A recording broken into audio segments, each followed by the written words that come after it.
For a more in-depth look at the Alan Gross release, I'm joined by Eduardo Gamarra. He is a professor of international relations at Florida International University. Thank you so much for joining us. First of all, we'd love to get your reaction to all of this. What does this mean, and how soon do you think we'll see some of the changes that President Obama outlined?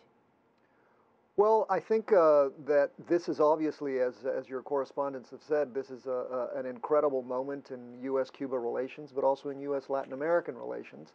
And it means an awful lot in this community as well here in Miami, Florida. So I can't emphasize how important today is.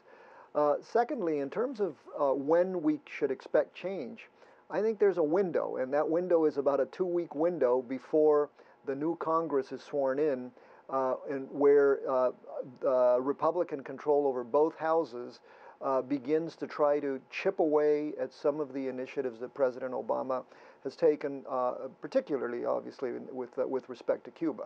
For a lot of people, this seemed very sudden. There were reports as recent as last month that Alan Gross's health took a turn for the worse, and he even proclaimed that he wouldn't spend another birthday in Cuba. Did any of that play a part in pushing this along?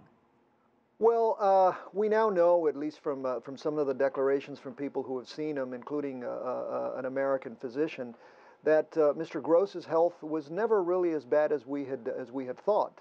That he had lost weight, in fact, even because he had taken on a new diet, and that he had decided to exercise. So I think, a lot of the speculation about his health was probably part of the rhetoric that went back and forth.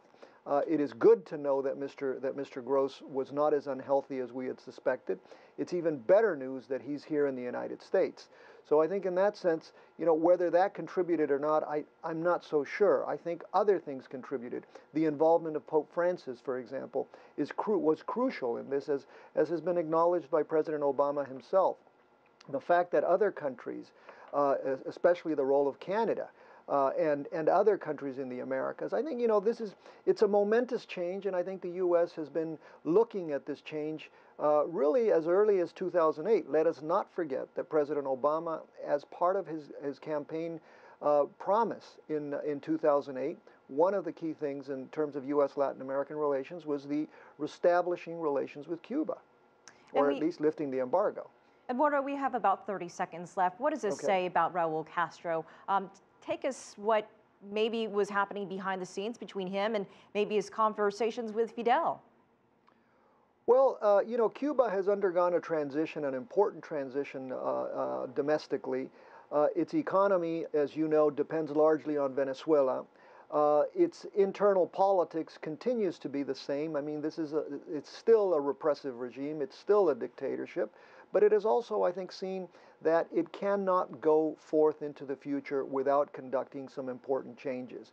We are now really going to be able to test the hypothesis that lifting the embargo is going to produce democratic change in Cuba, something that many of us in the academy have been saying for decades.